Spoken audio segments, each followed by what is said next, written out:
Sir, मैंने इस बार rank 407 यानी 407 रैंक मैंने हासिल की है। और ये जो भी रैंक का सारा श्रेय मैं तो सिर्फ टीएनसी के भरोसे ही था, जो भी कुछ था।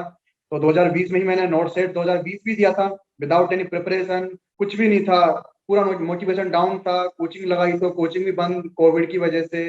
उसके बाद अगर नोट सेट 2020 दिया, रिजल्ट आया। हालांकि मैंने एक महीने बहुत अच्छी तैयारी भी की थी, बट अनफॉर्चुनेटली मेरे साथ के दोस्तों ने चेंज सीरीज ज्वाइन की थी, बट मैंने नहीं की।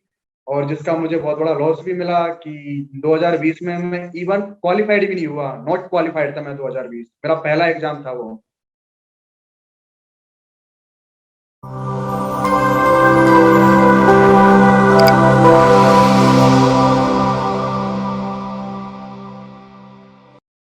नमस्कार। एक बार फिर से आप सभी का टीएनसी परिवार में हार्दिक स्वागत अभिनंदन है। आज हमारे साथ हैं टीएनसी के सुपरस्टार एवं बहुत ही शानदार नॉर्थ सेट के रैंकर्स मिस्टर जय गुप्ता जी। सबसे पहले तो बहुत बहुत बधाई और शुभकामनाएं जी।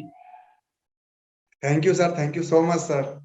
जैसा कि टीएनसी की एक परंपरा रही है और सबसे पहले परंपरा का पहला क्वेश्चन जो होता है, सबसे पहले आप अपना इंट्रोडक्शन दें, कहाँ से आप आते हैं और साथ ही साथ आपने अपनी नर्सिंग की डिग्री वो कहाँ से की है।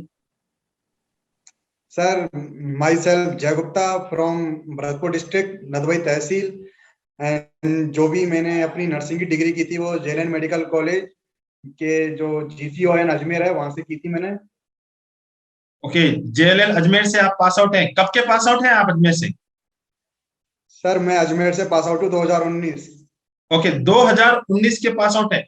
तो इस बार आपने नॉर्थ सेट में बहुत ही अच्छी टॉप रैंकर्स के साथ आपने सिलेक्शन लिया है, जो आप अपने मुंह से बताएं और अपने सारे जितने भी व्यूअर्स हैं, जितने भी दर्शक हैं, आप अपने रैंकर्स के बताएं कि आपने इस बार कौन सी रैंक प्राप्त की है। सर, मैंने इस बार रैंक 407 यानी 407 रैंक मैंने हासिल की है। और ये जो भी रैंक का सारा श्रेय मैं तो सिर्फ टीएनसी के भरोसे ही था, जो भी कुछ था। क्योंकि जैसे ही मैंने कोचिंग्स लगाई, कोचिंग लगाते ही लॉकडाउन लग गया। लॉकडाउन के बाद इस तरह से बिल्कुल मोटिवेशन डाउन हुआ कि कहीं से कुछ भी नहीं मिल रहा था। एक्चुअली पास आउट तो 2019 में एग्जाम दिए थे, बट डिग्री मेरे पास 2020 में आई थी। तो 2020 में ही मैंने नोट सेट 2020 भी दिया था, विदाउट एनी प्रिपरेशन। कुछ भी नहीं था, पूरा मोटिवेशन डाउन था। कोचिंग लगाई तो कोचिंग भी बंद कोविड की वजह से। उसके बाद अगर नोट सेट 2020 दिया, रिजल्ट आया। हालांकि मैंने एक महीने बहुत अच्छी तैयारी भी की थी, बट अनफॉर्चुनेटली मेरे साथ के दोस्तों ने चेंज सीरीज ज्वाइन की थी, बट मैंने नहीं की। और जिसका मुझे बहुत बड़ा लॉस भी मिला कि 2020 में मैं इवन क्वालिफाइड भी नहीं हुआ, नॉट क्वालिफाइड था मैं। 2020 मेरा पहला एग्जाम था वो। ओके, बहुत अच्छी बात है कि आपके दोस्तों ने तो टाइम पे ज्वाइन किया, लेकिन आपने थोड़ा सा लेट कर दिया था। लेकिन 2020 के बाद जब आपको टीएनसी के बारे में पूरा पता लग गया था, उसके बाद जब आपने क्या स्ट्रेटेजी यूज की थी कि हाँ, अब 2020 का नोट सेट तो हम खोज चुके हैं, इसमें नॉन क्वालिफाई आप रह गए थे, उसमें आपकी कोई भी क्वालिफाई लिस्ट में भी आपका नाम नहीं था। तो 2020 के बाद आपने क्या स्ट्रेटेजी यूज की जो इस 2021 के अंदर इतनी बहुत ही अच्छी रैंक, एक नॉन क्वालिफाई से इतनी अच्छी रैंक जो आपने पाई है, उसके पीछे आपकी क्या स्ट्रेटजी रही है। जितने भी दर्शक हैं या जितने भी फ्यूचर नर्सिंग ऑफिसर्स इस इंटरव्यू को देख रहे हैं, उनको आप बताएं कि आपकी स्ट्रेटजी क्या रही है। सर, जैसे ही मैंने रिजल्ट देखा नोट सेट 2020 का और देखा कि नॉट क्वालिफाइड, तो पर्सनली बहुत ज्यादा डिमोटिवेट हो गया था। मेरे साथ के ही 3 से 4 स्टूडेंट्स का सिलेक्शन हुआ भी था। मुझे उनके लिए खुशी भी थी, बट खुद के लिए निराशा भी थी। एक उम्मीद थी कि मे बी हो जाए। मेरे साथ के दोस्तों ने बोला भी था कि जय टीएनसी ज्वाइन कर ले, बट ना मेरे पास कोई प्रिपरेशन थी, तो इसी चीज की वजह से मैं नहीं कर पाया। कुछ भी कह सकते हैं, बट उसके बाद फिर खुद को मैंने सेल्फ मोटिवेट किया। और जैसा कि मैंने आपको पहली बार कॉल भी किया था कि सर मुझे टीएनसी ज्वाइन करना है, क्योंकि मैं इधर उधर बहुत सारे टेस्ट देता था, बट मेरा सेल्फ इवोल्यूशन नहीं हो पाता था। और फिर ऑनलाइन कोचिंग वगैरह चल रही थी, तो सिलेबस भी कंप्लीटेड नहीं था, तो बहुत ज्यादा हताश था। बट जब आपसे मेरी पहली बार बात हुई तो आपने मुझे ये बोला कि बेटा जय, तुझे मैं जानता हूँ, ऐसा कर तू पहले 1 महीने का ही मुझसे ले, अगर तुझे नहीं लगे तो फिर भले तुम मुझसे बोलना। तो फिर मैंने आपकी बात मानकर मैंने 1 महीने का वो प्लान लिया था। और मुझे इतना ज्यादा बेनिफिशियल रहा, इतना ज्यादा बेनिफिशियल रहा कि फिर मैंने वो टीएनसी से दूर जाने की सोची ही नहीं। और रेगुलर 8 महीने मैंने टीएनसी के साथ मेहनत की, और इवन एक भी टेस्ट ऐसा नहीं था जो मैंने मिस किया हो। तो ये सबसे बड़ी स्ट्रेटजी थी और सबसे बड़ा मेरा डिसीजन था, जो मेरे लिए सबसे बेस्ट कारगर रहा सर। ओके, बहुत ही अच्छी बात बता दी कि आपने लगातार दो 2020 की असफलता के बाद आपने जब 2021 के लिए प्लान बनाया, तो सबसे पहले आपके दिमाग में टीएनसी आई और टीएनसी के साथ आपने लगातार मेहनत शुरू किया। साथ ही साथ आपने टेस्ट सीरीज दी थी और उसके बाद मुझे पता है कि कुछ दिनों बाद आपने वीडियो कोर्स भी जो परचेस कर लिया था, उसके लिए भी आपने लगातार जो आपकी क्वेरीज जो सोल्व होते गए। बहुत ही अच्छी बात है, बहुत ही अच्छी मेहनत की थी आपने। मैं ये जानना चाह रहा हूँ कि जो आपकी स्ट्रेटजी के अंदर जो आप हर बच्चा बताता है कि कितने घंटे तक पढ़ना चाहिए या किस प्रकार से पढ़ना चाहिए, ये थोड़ा एक नया क्वेश्चन मैं आपके लिए लेके आया हूँ कि आपको जो फ्यूचर नर्सिंग ऑफिसर्स है, उनको आप क्या गाइड करना चाहेंगे और उनका जो स्ट्रेटजी प्लान है, जो डे बाय डे प्लान है, वो कैसा होना चाहिए? मैं अपने सभी व्यूअर्स या जो भी मेरे कलीग्स हैं या मेरे जूनियर्स हैं, सीनियर्स हैं, जो भी मुझे देखें, मैं सिर्फ उनके लिए यही कहूंगा कि कोई जरूरी नहीं है कि कोई अगर आपसे कहे कि 10 घंटे पढ़ो, 12 घंटे पढ़ो, 14 घंटे पढ़ो, बिल्कुल भी जरूरत नहीं है। आप सिर्फ डेली आपका एक रूटीन फिक्स करो, 6 आवर्स की स्टडी लगाओ, खुद से प्लान करो डेली का। आपके पास जब आप पढ़ने के लिए बैठो तो आपके पास पूरा प्लान होना चाहिए उस दिन का, कि आपको क्या पढ़ना है, क्या नहीं पढ़ना, क्या क्या चीजें आपको सॉल्व करनी है, एमसीक्यू करना है आपको या फिर थ्योरी पोर्शन क्लियर करना है। और जैसा कि मैं अपना पर्सनल व्यू कहूंगा कि टीएनसी सबसे बेस्ट जो मुझे लगती है, टीएनसी की आदत की, चाहे कुछ भी हो जाए, चाहे किसी की तबीयत खराब हो जाए या फिर किसी को कहीं भी जाना पड़े, कुछ भी हो जाए, बट आपका टेस्ट अपलोड होगा। वो टाइम है 6 बजे टेस्ट अपलोड होने का। हाँ, कभी कोई परेशानी हो सकती है तो 7 बजे अपलोड हो जाएगा, बट ऐसा कोई भी दिन नहीं जाएगा कि आपका टेस्ट अपलोड नहीं होगा। हर दिन टेस्ट अपलोड होगा, चाहे उनकी पर्सनल कितनी भी प्रॉब्लम्स हो, वो आपको महसूस ही नहीं होंगी। आपको ये लगेगा कि आपका बस आपको डेली टेस्ट देना है, 6 बजे टेस्ट अपलोड होगा, टेस्ट देना है, 11 बजे तक रहेगा, 11:30 बजे मुझे रिजल्ट देखनी है और मुझे अपना खुद का सेल्फ इवोल्यूशन करना है।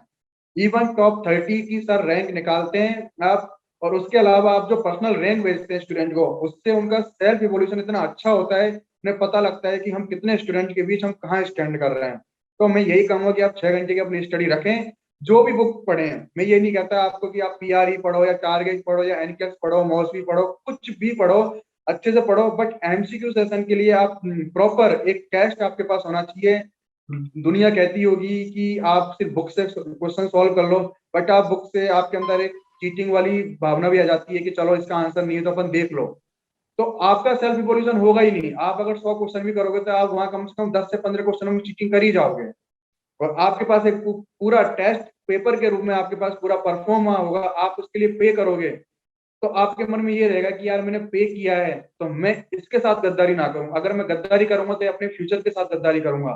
तो इसलिए आप खुद के लिए सच्चाई रखें, खुद के प्रति विश्वास रखें, और जो आप टेस्ट दें, टेस्ट के साथ जुड़ें, उसको आप पूरी ईमानदारी के साथ दें। और जब आपकी रैंक टॉप 30 में आएगी, टॉप पहले 100 में आए या 500 में आए, उसके बाद जैसे जैसे आप टॉप 30 में आओगे ना, आपका कॉन्फिडेंस इतना अच्छा बूस्टअप होगा, आपको लगेगा कि हाँ, I can do it, I can do it और I will do. Okay, okay. बहुत ही अच्छी बात आपने बताई है कि हाँ, लगातार जो टीएनसी की जो कंटिन्यूस टेस्ट सीरीज चलती है, साथ ही साथ जो बच्चा इसके साथ लगातार रहता है, मैं दावे के साथ कह सकता हूँ कि उसका सिलेक्शन होना तय है।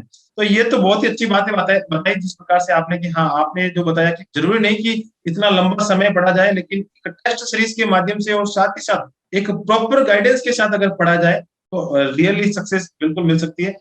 आपने जब एग्जाम दिया होगा या आपको कभी जब एग्जाम देने गए थे और उसके बाद नॉट सेट का एग्जाम देके आए थे, आपने नॉट सेट के एग्जाम में माइनस मार्किंग को किस प्रकार से कंट्रोल किया? साथ ही साथ आपने जब एग्जाम दिया था उस समय आपको किस प्रकार का अनुभव मिला और कितने क्वेश्चन आपने अटेंड किए थे? सर सबसे पहले तो नॉट सेट 2021 को बताने से पहले मैंने उससे पहले 2-3 एग्जाम और दिए थे। जैसा जैसा कि मेरा फिक्स था, क्योंकि आपसे जब भी जो भी एग्जाम देता था, आप मुझे हमेशा कॉल करते थे कि जय कैसी तेरी तैयारी है, तेरी कितना पढ़ा है, मुझे पता है तू अच्छा करके आएगा, तू बहुत बेस्ट करके आएगा। सबसे बड़ा तो सर आपका जो मेरे लिए एक मोटिवेशनल वर्ड था ना, कि जय तू तो टॉप करके आएगा, चाहे मेरा कितना ही कॉन्फिडेंस लेवल लो हो रहा हो, बट जय तू बहुत अच्छा करेगा, जय तू बहुत अच्छा करेगा। तो वो अंदर से इतना ज्यादा कॉन्फिडेंस बूस्ट अप कर देता था कि बस मैं कर दूंगा। उससे पहले मैंने पहला एग्जाम नॉट सेट 2020 दिया था, जिसमें मैं नॉट क्वालिफाइड था। उसके बाद मैंने एग्जाम दिया राजस्थान सीएचओ, वहां मुझे सफलता हासिल हुई। उसके बाद मैंने बिहार सीएचओ दिया, उसमें भी मुझे सफलता हासिल हुई। उसके बाद फिर मैंने ये नॉट सेट 2021 दिया, जो जैसा कि आप पूछ रहे हो, तो जैसा कि 20 नवंबर को मेरा एग्जाम था, तो 19 नवंबर को बाकायदा आपने मुझे कॉल किया, जय कैसी तैयारी है, कुछ नहीं पढ़ना, अच्छे से रहना है, नेगेटिव पे कंट्रोल करना है। जैसा कि आप मुझे बताते हो कि जय रिस्क भी उतनी ही लेनी है जितना आप उसको बर्दाश्त कर सको, यानी कैलकुलेटिव रिस्क। ऐसा नहीं कि आपने अगर एक 150 कर दिया और आप सोचते हो कि नहीं मुझे तो 180 करने ही करने हैं, और 30 क्वेश्चन आपको 30 में से 15 क्वेश्चन का आइडिया है, 15 क्वेश्चन का आइडिया ही नहीं है, तो भी आप कर रहे हो, तो वो आप अपने साथ नाइंसाफी कर रहे हो। जैसा कि आप हमेशा मुझे सिखाते थे कि जय कैलकुलेटिव रिस्क लेनी है, बट कैलकुलेटिव रिस्क लेनी है। अगर आपको 20 क्वेश्चन में डाउट है तो आपको 10 क्वेश्चन में रिस्क लेनी है, 10 क्वेश्चन आपको स्किप कर देने हैं। तो मैं सर उसी स्ट्रेटजी के साथ चला था। मैंने जब अपना नोट सेट 2021 दिया, मेरा पहला अटेम्प्ट था, मैंने 153 क्वेश्चन अटेम्प्ट किए थे। और जैसा कि आप मुझे बोलते थे कि जय तेरा नॉन टेक पॉइंट बहुत अच्छा है, तू बहुत अच्छा अचीव करेगा, तो वही था। 150 मैंने किए। उसके बाद मुझे ऐसा था कि थोड़ा और बढ़ना चाहिए, दूसरा जब राउंड लिया तो मेरे 167 हो गए थे। फिर मुझे उसके बाद 10 क्वेश्चंस में, 10 या 12 क्वेश्चन में मुझे डाउट था, तो फिर मैंने वही कैलकुलेटिव रिस्क ली और मैं एट लास्ट 175 क्वेश्चन अटेम्प्ट करके आया सर। ओके, बहुत ही अच्छी बात। जितनी बातें मैंने आपको बताई थी वो आज सारी बातें आप जितने भी व्यूअर्स हैं दर्शकों को पूरी की पूरी बातें बता रहे हैं, और बहुत ही अच्छी बात है कि मेरा काम आप आसान कर रहे हैं कि मैं अगले बार जितने भी जब भी बच्चा कोई मुझसे पूछेगा तो मैं इस इंटरव्यू का लिंक शेयर कर दूंगा। हाँ, जय जो बातें बता रहा वही फॉलो कर लीजिए, क्योंकि यही बातें मेरी तरफ से बताई गई थी उनको। तो मेरा काम आप आसान कर रहे हैं, बहुत ही अच्छी बात है। एक चीज मैं ये जानना और चाहूंगा कि हाँ, जिस प्रकार से आप कंटिन्यूअसली एग्जाम दे रहे थे, और कभी ऐसा आपको लगा कि हाँ, आज मेरी रैंक पीछे आ रही है, तो मेरा नॉट सेट में क्या होगा कि इतनी अच्छी मेरी रैंक बन पाएगी या नहीं पाएगी, ऐसे ख्याल आपके मन में आ रहे थे या नहीं? सर सबसे ज्यादा मेरा जो आपने लास्ट का 1 मंथ का प्लान निकाला था, उसके अंदर मेरे माइंड में सबसे ज्यादा ये ख्याल आए थे। और उससे पहले मैंने एक सीएनसीए का एग्जाम दिया था, वहां मैं बीट हुआ था, वहां मैं क्वालिफाई नहीं कर पाया था। तो उसके बाद से थोड़ा मन में खुद को लेके ना कॉन्फिडेंस लूज होने लगा, डाउट आने लगा। फिर वही जैसा कि आपने, उसके बाद मैंने यूपीपीएससी किया, वहां मैंने अच्छा अच्छा किया, वहां मैं क्वालिफाइड हुआ। तो एक कॉन्फिडेंस बूस्टअप होता गया। बट जो आपने लास्ट का 1 मंथ प्लान निकाला था, उसमें स्टार्टिंग के टेस्ट में मेरी अच्छी रैंक आती थी, 10 रैंक, 8, 7, 5, 1 भी आई थी, 3 भी आई थी। बट जैसे जैसे आपने टेस्ट का लेवल टफ करते गए, तो आप पहले टेस्ट से पहले ही बोल देते थे आज पसीना आएगा, आज पानी की बोतल लेके बैठना। तो एक खुद के अंदर भी आता था कि नहीं आज अच्छा करना है। जैसा कि हमने आपको बोला था कि सर हम अपनी 70 से नीचे नहीं आने देंगे परसेंट, और आपने भी बोला था कि मैं देखता हूँ कैसे नहीं आएगी। तो एक वो हम स्टूडेंट्स के और आपके बीच एक जो एक पर्पसफुल एक जो कम्युनिकेशन हुआ था कि हाँ हमें इतना अच्छा करना है कि 70 से ऊपर रखनी ही रखनी परसेंट है। और एक आपका था कि मैं कैसे इसको नीचे लेके आऊं और जिससे ये और ज्यादा मजबूत बने। तो आपने इतना मजबूत बना दिया था सर हमें एग्जाम से पहले कि हम कहीं डरने की जरूरत ही नहीं थी। बट जिस जिस जगह मुझे लगा कि कई बार मेरी रैंक 15वीं आई थी, 17वीं या 28वीं, एक बार मेरी 28वीं रैंक भी आई थी 1 मंथ के टेस्ट में, तो मेरा बहुत कॉन्फिडेंस लूज हुआ था कि टॉप 10 से बाहर जा रहा हूँ, क्या होगा मेरा नॉर्थ सेट में, मैं सेलेक्ट होऊंगा नहीं होऊंगा। तो फिर वही आपका वर्ड की यार जय अगर तू नहीं कर पाएगा तो कोई नहीं कर पाएगा। खुद के अंदर इतना हौसला रख कि अगर तू कर सकता है तो पूरी दुनिया कर सकती है, और तू नहीं कर सकता तो फिर कोई नहीं कर सकता। तो वो इतना अंदर तक झंझोड़ देती थी चीजें कि बस फिर वही सब कुछ छोड़कर फिर वही अपनी मेहनत करता। और जिस दिन उस आपसे बात करता उससे अगले दिन फिर मेरा रैंक इंप्रूव होता, फिर हाँ 5th rank, 6th rank, 3rd rank, ऐसा रैंक रहती थी सर। ओके, बहुत ही अच्छा लग रहा है कि आप रियली बहुत ही अच्छी बातें, जो जितने भी व्यूअर्स हैं इस इंटरव्यू को देखेंगे तो उनको बहुत ही ये बातें फायदा देने वाली है कि किस प्रकार से कॉम्पिटिशन्स का जो तैयारी होती है, किस प्रकार से एक बिल्कुल कॉम्पिटिशन्स की भावना लाई जाती है, वो आप बिल्कुल अच्छी बातें बता रहे हैं। एक चीज मैं और जानना चाह रहा कि हाँ, बहुत ही अच्छी बात बताई कि हाँ, मेरी रैंक 28 पे आती थी, और उसके बाद आपको डिमोटिवेशन हो जाता था, आप मुझे पता है आप कॉल करते थे, और सारी की सारी बातें आपने बता भी दी कि हाँ, आपको लगता था कि सर क्या होगा। लेकिन हमें रियली आपके जो इवैल्यूएशन शीट से हमें हमेशा जो टीएनसी की 20+ की जो टीम है हमेशा इवैल्यूएशन करती है, हर बच्चे का इवैल्यूएशन करती है, और उस इवैल्यूएशन के माध्यम से हमें और ज्यादा अच्छी उम्मीद थी कि जय गुप्ता बहुत बड़ा करने वाला है, लेकिन रियली आपने एक बहुत ही अच्छी रैंक के साथ हमारी उम्मीदों पर आप खरा उतरे। बिल्कुल, बहुत-बहुत धन्यवाद। एक चीज़ मैं आपसे ये जानना चाहता हूँ कि आप हमेशा जब टॉप 30 का जो एग्ज़ाम देते थे या टीएनसी का एग्ज़ाम देते थे, तो आपके एक होता है ना कि कॉम्पिटिटर्स, तो आपके टॉप 30 के कॉम्पिटिटर्स कौन हुआ करते थे? सर टॉप 30 में तो सर कभी टॉप 30 की लिस्ट तो कभी देखी नहीं सर। एक्चुअली रैंक हमेशा टॉप 10 टॉप 15 में रहती थी। तो हमेशा वो टॉप 10 में जो टॉप 5 रहते थे, जैसा कि मैं आपसे कहता था कि सर जो पहली रैंक ला रहा है, जैसे कि इस बीच में मैं नाम भी लेना चाहूंगा, जैसे लीला चौधरी थी जिसकी बीच में फर्स्ट फर्स्ट रैंक आती थी। तो मैंने आपको बोला भी था कि सर मेरा फिक्स था कि फर्स्ट रैंक आएगी, फिर सेकंड रैंक आ गई थी इसकी, तो इसको भी बीट कर।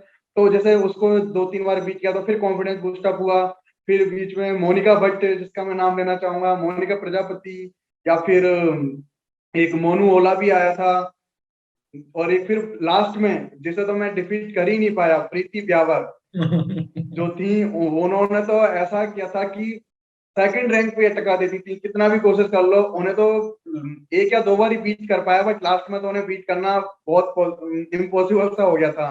ओके, बट ये वेरी सर नाइस। बहुत ज्यादा कॉम्पिटिटर रहे थे।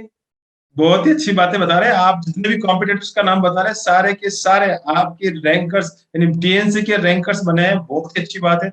हमें भी खुशी होती है कि हाँ, टॉप 30 के रैंकर्स में आपस के अंदर जितना कॉम्पिटिटर हेल्थी कॉम्पिटिशन होता है, उतना ही बड़ा फायदा होता है। एक चीज मैं आपसे और जानना चाहूंगा कि आप, जैसे कि आपने बताया कि कोई भी बुक पढ़ो, स्पेशली मैं आपसे यहाँ पे ये सवाल मैं अमूमन हर बच्चे से पूछता हूँ, क्योंकि ये आने वाले फ्यूचर नर्सिंग ऑफिसर्स के लिए बहुत बड़ा फायदा देने वाला है। आप दूसरी कोचिंगों से टीएनसी को किस प्रकार से पाते हैं, तथा आपने कौन कौन सी बुकें रेफर की? 2 क्वेश्चन मैंने आपको एक साथ पूछे हैं। जी सर। सर पहला सवाल, जैसा कि आपने कहा कि दूसरी कोचिंग से आप टीएनसी को कितना पाते हैं, तो सर कंपैरिजन, मैं मानता हूँ कंपैरिजन वहां होता है जहाँ कंपटीशन होता है। बट सर टेस्ट सीरीज के मामले में मुझे नहीं लगता कि टीएनसी का कोई कंपटीटर भी अभी तक है, क्योंकि मेरा खुद का पर्सनल व्यू है ये कि 2020 में जहां आपकी टेस्ट सीरीज को 4,000 बच्चे देते थे, 2021 में ऑल इंडिया में टीएनसी के पेपर 8,000 बच्चों ने एग्जाम दिया था, जो 18 नवंबर को एग्जाम लगा था। और मेरा पर्सनल व्यू है कि किसी भी कोचिंग में शायद ही 1,000-2,000 से ऊपर बच्चे एग्जाम देते होंगे। आपका पेड टेस्ट सीरीज ही सर कम से कम 4,000 4,500 यानी कि 4,045 तो नॉर्मल रहता ही रहता था। तो हमें हेल्दी कंपटीशन भी देखने को मिलता था, कॉन्फिडेंस आता था कि 4,000 5,000 8,000 बच्चों में हम एग्जाम दे रहे हैं और खुद को टॉप 10 में, टॉप 5 में, टॉप 3 में स्टैंड कर रहे हैं। तो एक खुद का कॉन्फिडेंस इतना अच्छा आ जाता था कि यार कर लेंगे, हम कर लेंगे। और फिर जैसा कि आप हमें मुझसे हमेशा बोलते थे, अगर तू नहीं कर पाया तो कोई नहीं कर सकता। और दूसरा सवाल, जैसा कि आपने पूछा कि कौन सी बुक रेफर करनी चाहिए, क्या पढ़ना चाहिए, तो अगर मैं अपना पर्सनल व्यू कहूँ तो जो भी फ्रेशर्स हैं या फिर लर्नर्स हैं, फ्रेशर और लर्नर के लिए मैं यही कहूंगा कि आप सबसे छोटी बुक, भले सब कहते होंगे कि ये ना पीआर यादव को आप मत पढ़ो, उसमें कुछ फायदा नहीं है, बट आप अगर आपको बेसिक क्लियर करने हैं तो आप पीआर यादव पढ़िए। आपको क्वेश्चंस की क्वांटिटी करनी है और क्वेश्चंस के वेरिएशंस जानने हैं तो आप टारगेट हाई पढ़िए। खुद को कंसेप्चुअल करना है तो एनक्लेक्स का एक क्वेश्चन क्वेश्चन बुक आती है, 1,550 क्वेश्चन है उसमें, 1,550, आप उसको कीजिए। उसके अलावा मैं नहीं कहता आपको कि आप मौजवी पढ़िए या मौसवी के सब क्वेश्चन कीजिए, या फिर आप उसके अलावा जो भी बुक्स आती है उनके आप क्वेश्चन कीजिए। कोई मतलब नहीं है, कुछ नहीं है, अगर आपके कंसेप्ट अच्छे हैं तो आप कोई भी क्वेश्चन को हिला हिला दोगे। और इतना मैं दावा करता हूँ और जितना मुझे विश्वास है, जिस दिन आपने टीएनसी ज्वाइन की, आपको ऐसे ऐसे लेवल के क्वेश्चन मिलेंगे, आप खुद ये कहोगे कि यार मुझे बुक पढ़ने की जरूरत ही नहीं है, मुझे बुक के क्वेश्चन सॉल्व करने की जरूरत ही नहीं है। आप अंदाजा लगा सकते हो कि अगर एक दिन में 100 क्वेश्चन होते हैं तो 3 दिन के हिसाब से 3,000 क्वेश्चन होते हैं। और अगर आपने 6 महीने की सीरीज, 6 महीने का प्लान लिया तो 18,000 क्वेश्चन कर लोगे आप। तो इससे पता लगता है कि आपकी सारी बुक्स भी सॉल्व हो जाती हैं, खुद के टीचर्स के बनाए हुए क्वेश्चंस भी सॉल्व होते हैं, आपके कंसेप्ट भी क्लियर होते हैं, जहां आप सोच नहीं सकते वहां से क्वेश्चंस बनते हैं। तो आपको पता लगता है कि क्वेश्चंस कैसे बनते हैं, किस लाइन से कहाँ क्वेश्चंस बन सकते हैं। तो बुक मेरे हिसाब से तो पीआर आया था, टारगेट आई, और 1550 की जो एमसीक्यू बुक है, अब वो जरूर सॉल्व कीजिए, आपके सारे कंसेप्ट क्लियर हो जाएंगे अगर आपने अच्छे से पढ़ाई की है तो। बहुत ही अच्छी लाइन बोली है कि हाँ, एक लाइन मुझे बिल्कुल आपने जो बताई है कि इन बुकों के साथ साथ इन बुकों से भी आप हटकर पढ़ना चाहते हैं तो टीएनसी की टेस्ट सीरीज ज्वाइन कर लीजिए, सब कुछ मिलने वाला है। बहुत ही अच्छी बात, और ये चीजें आपको बहुत ही अच्छी बातें बताई। एक लास्ट मेरा एक क्वेश्चन आपसे और है, जो मैं हर बच्चों से लास्ट में ही पूछता हूँ कि आप आने वाले फ्यूचर नर्सिंग ऑफिसर्स को आपकी तरफ से क्या सजेशन देना चाहेंगे कि आपकी तरह ही जो जो रैंक आपने पाई है उसी की तरह वो अपनी रैंक पाए और अपना जो सपना है एक पसंदीदा एम्स चूज करने वाला, वो कैसे प्राप्त करें? मैं अपने जो भी मेरे कलीग्स हैं, जूनियर्स हैं, सीनियर्स हैं, आप जहां भी कोचिंग करते हो, कुछ भी करते हो, मैं आपको सबसे बड़ा डिफरेंस तो यही बता देता हूँ कि आप एक प्राइवेट सेक्टर में काम करते हो तो आपको वहाँ 15,000 सैलरी, 10,000 सैलरी में आपको वर्क करना पड़ता है और 8 आवर्स की आपकी ड्यूटी होती है। और वहीं आप एक गवर्नमेंट सेक्टर में काम करते हो तो आपको 75,000, 80,000 की सैलरी मिलती है। तो आप इसी से आप अपने कॉन्फिडेंस को बूस्टअप कर सकते हो कि अगर मैंने गवर्नमेंट सेक्टर में जॉब की तो मैं कितना अच्छा और गेन कर सकता हूँ। सबसे बड़ी चीज तो ये। उसके अलावा मैं यही कहूंगा कि मैंने जो रैंक प्राप्त की उससे अच्छी रैंक आप प्राप्त करें, और कहीं से कुछ भी पढ़ें, कैसा भी करें, मैं एक ही सजेशन दूंगा कि आप रेगुलरिटी मेंटेन करें और टीएनसी का जो वादा करती है उस पर निभाती है। क्योंकि मैंने खुद ने एक 8 महीने तक रेगुलर टेस्ट सीरीज ज्वाइन किए और टेस्ट दिए हैं। एक भी दिन ऐसा नहीं गया कि मैंने टेस्ट मिस किया हो, या फिर एक भी दिन ऐसा नहीं गया कि है ना टीएनसी के ऐप पर टेस्ट अपलोड नहीं हुआ हो। शायद ही ऐसा कोई संस्थान होगा या फिर ऐसी कोई कोचिंग होगी कुछ भी कि जो आपको डेली टेस्ट प्रोवाइड करा दे। और बाई चांस किसी भी ने करा भी दिया डेली आपको टेस्ट सीरीज प्रोवाइड, तो वो आपको क्वांटिटी क्वांटिटी जरूर दे सकती है, क्वालिटी आपको नहीं मिलेगी। आप आपको ऐसा लगता है कि मैं सिर्फ इस वजह से कह रहा हूँ कि मैं जुड़ा हुआ हूँ, नहीं, ये मेरा पर्सनल व्यू है। आप खुद अगर आपको लगता है कि 6 महीने नहीं तो आप 1 महीने ज्वाइन करके देखो, आपको ऐसा लगेगा कि वाकई में टेस्ट की जो माहौल है, कॉम्पिटिटिव माहौल है, आपको मिलेगा 4,000 बच्चों में, 3,000, 2,000 बच्चों में। जब आप रैंक लाओगे ना, जब हम टॉप 30 की रैंक देखते हैं ना, तो आपको लगता होगा कि हाँ, पहली रैंक 70 पे होगी, दूसरी 65, 60, 55, नहीं, 0.01 के अंदर में 50 स्टूडेंट आते हैं। और किस किस तरह के स्टूडेंट। ओके, बहुत ही अच्छी बात होता है कि पॉइंटों का खेल देखने को मिलता है टॉप 30 के अंदर। बहुत ही अच्छी बात और बहुत ही अच्छे सजेशंस। और टीएनसी आपका और आपके परिवार का बहुत बहुत धन्यवाद करता है कि हाँ, आपने रियली एक बहुत ही अच्छे हेल्थी इन्वायरमेंट में रहकर बहुत ही अच्छी रैंक प्राप्त की। मैं आशा करता हूँ कि आप हमेशा आगे बढ़ते रहें, अपना नाम, अपने परिवार का नाम, साथ ही साथ टीएनसी का नाम हमेशा रोशन करते रहें। जय हिंद, जय भारत एंड वंदे मातरम। धन्यवाद। Thank you so much sir, thank you so much.